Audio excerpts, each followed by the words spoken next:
left the baby dead when he left.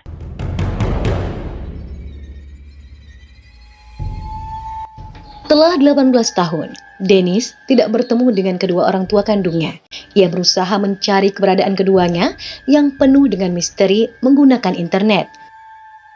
Namun, ketika pertemuan itu terjadi, berbagai hal tak terduga pun menghampiri. Sejumlah insiden mengerikan pun harus mereka alami secara bertubi-tubi hingga berakhir dengan pembunuhan. Lalu, apakah yang sebenarnya terjadi dan seperti apa kronologinya? Simak di cerita selengkapnya.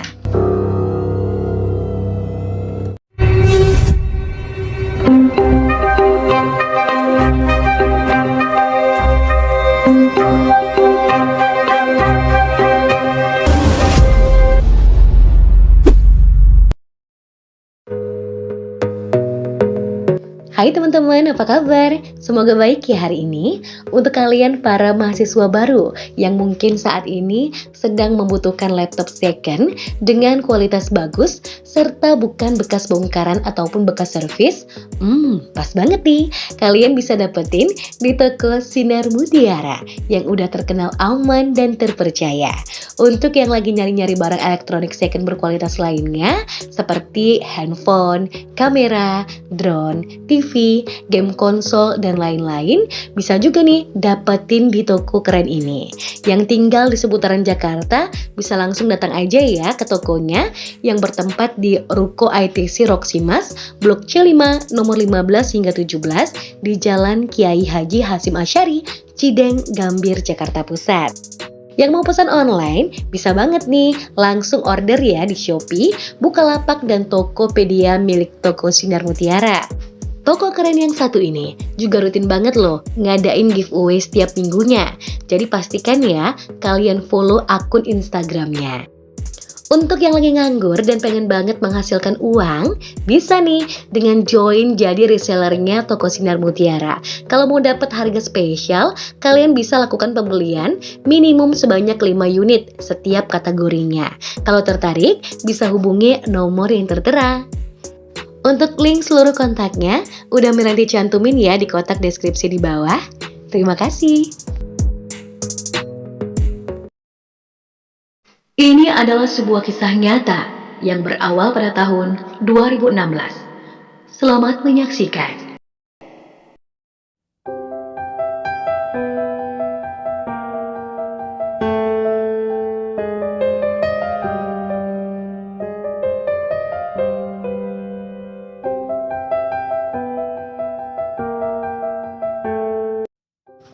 Pria yang satu ini lahir dengan nama Stephen Pledel.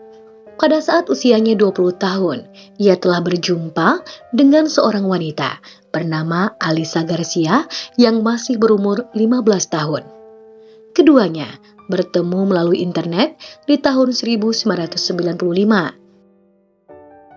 Pasangan sejoli ini pun telah dimabuk asmara hingga pada tahun 1997, Alisa diketahui telah mengandung anak dari hubungannya dengan Stephen. Mengetahui hal tersebut, keduanya pun memutuskan untuk menjalin ikatan suci pernikahan di usia yang masih sangat muda kala itu. Alisa kemudian melahirkan bayi cantik pada tahun 1998 yang ia beri nama Dennis.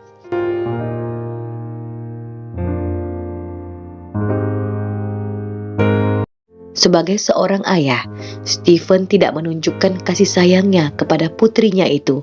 Ia justru berperilaku tidak baik.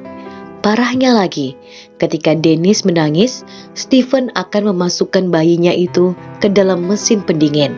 Hal itu dilakukannya agar Dennis berhenti menangis.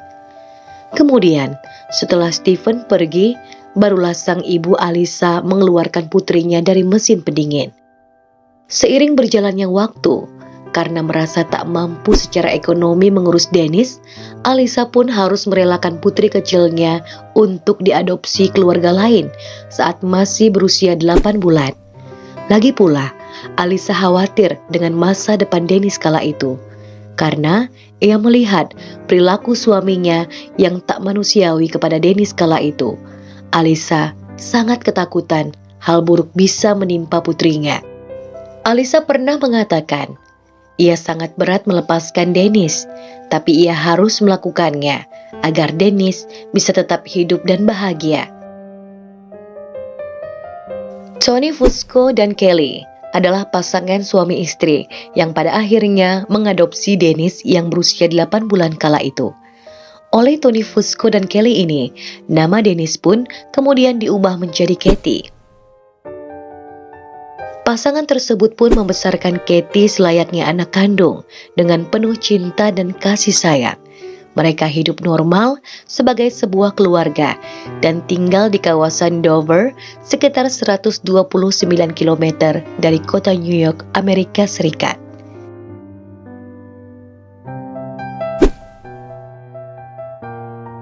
Dennis alias Katie tumbuh menjadi pelajar pintar di Dover High School.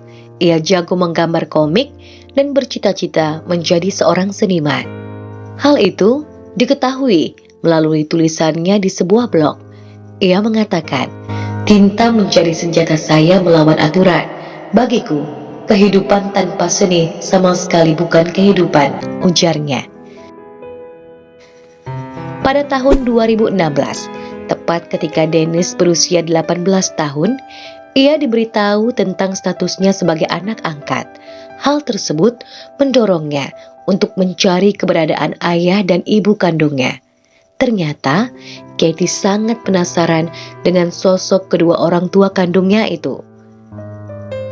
Tony dan Kelly yang merupakan orang tua angkatnya tak bisa berbuat apa-apa. Mereka pasrah dan merelakan Katie yang sudah dewasa untuk bisa menentukan pilihan hidupnya sendiri. Akhirnya, berkat media sosial, Dennis yang kala itu telah berusia 18 tahun berhasil dipertemukan dengan kedua orang tua kandungnya yang tidak pernah ia lihat sama sekali hampir 18 tahun lamanya.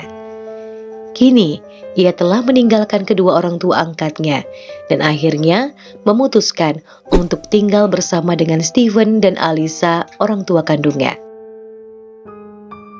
Saat Dennis mulai tinggal bersama dengan Alisa dan Stephen, ternyata pasangan itu pun kerap bermasalah dan bertengkar hingga nyaris pisah ranjang.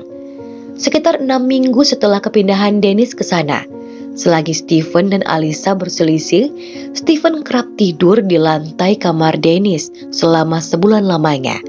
Ternyata, ayah dan anak itu melakukan hubungan gelap. Pada awalnya, perbuatan keji itu sama sekali tidak diketahui oleh Alisa. Tapi lama-kelamaan, Alisa terus memperhatikan gelagat yang aneh dari sang suami. Ia melihat Stephen kala itu seperti orang yang tengah kasmaran di mabuk asmara yang membara. Dia mulai mengenakan celana jeans skinny dan kemeja fit. Stephen pun bahkan rela mencukur jenggotnya yang sudah lama dibiarkan panjang. Ia benar-benar terlihat seperti seorang yang sedang mengalami puber kedua. Alisa pun juga menemukan catatan harian adik Dennis yang menggambarkan bahwa Dennis sedang hamil, dan Stephen pun ternyata telah meminta adik Dennis untuk memanggil Katie dengan sebutan ibu tiri. Setelah temuan itu, Alisa meminta penjelasan Stephen dan pada akhirnya Stephen pun mengakui jika dia telah jatuh cinta dengan anaknya sendiri, yakni Dennis. Padahal dulu ketika Dennis masih bayi, Stephen sering sekali berlaku tidak manusiawi kepada anaknya itu. Kini setelah Dennis dewasa dan menjadi gadis cantik, ia mulai jatuh cinta dan berbuat tidak senonoh kepada anaknya sendiri. Hubungan Stephen dan Alisa pun semakin memburuk. Alisa kemudian memutuskan pindah pada bulan November di tahun 2016 dan membawa serta anaknya yang lain. Diketahui bahwa Stephen berencana untuk menikahi Dennis setelah proses perceraian dengan istrinya selesai. Sungguh di luar dugaan. Pada tahun 2016, keduanya resmi bercerai. Alisa pun mendapatkan hak asuh atas 2 anak lainnya. Pada bulan Juli di tahun 2017, Stephen akhirnya menikahi Dennis setelah putusan cerainya dengan Alisa dijatuhkan. Mereka menikah di kawasan Parkton, Maryland. Keduanya ternyata telah berbohong dan telah menyembunyikan identitasnya sebagai ayah dan anak. Orang tua angkat Dennis, yakni Tony dan Kelly Fusco, mengetahui kabar pernikahan putri angkatnya itu dan tidak menyetujui hubungan terlarang mereka. Usai menikah, Dennis pun lalu melahirkan anak hasil hubungannya dengan ayah kandungnya sendiri, dan bayi itu pun dia beri nama Bennett. Rupanya, kelahiran Bennett membuat Alyssa geram dan tak tinggal diam. Ia berusaha melaporkan Steve dan Dennis pada pihak berwajib. Setelah diselidiki, kemudian keduanya pun dipisahkan.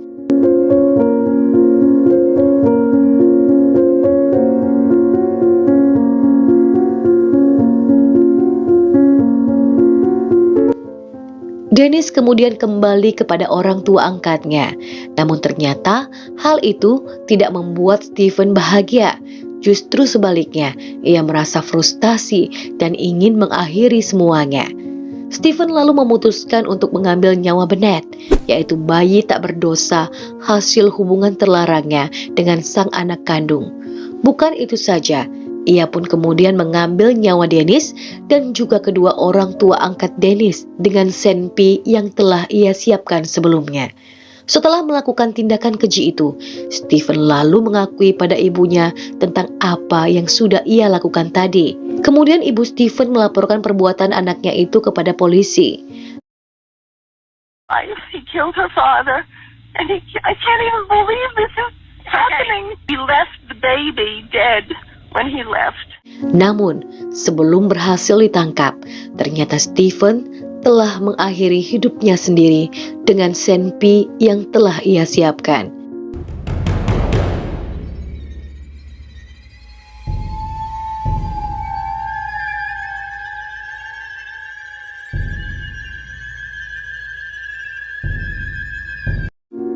Dennis pun akhirnya dimakamkan di kawasan Dover, New York, Amerika Serikat. Ia dibaringkan bersama dengan ayah angkatnya, Tony Fusco, serta bayi mungilnya.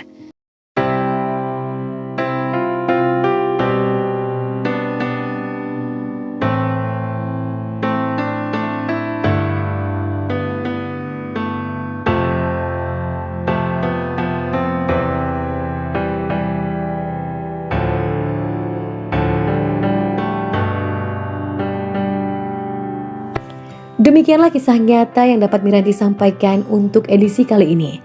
Semoga kita bisa mengambil hikmah dan pelajaran dari apa yang terjadi di sekitar kita, termasuk dengan peristiwa ini.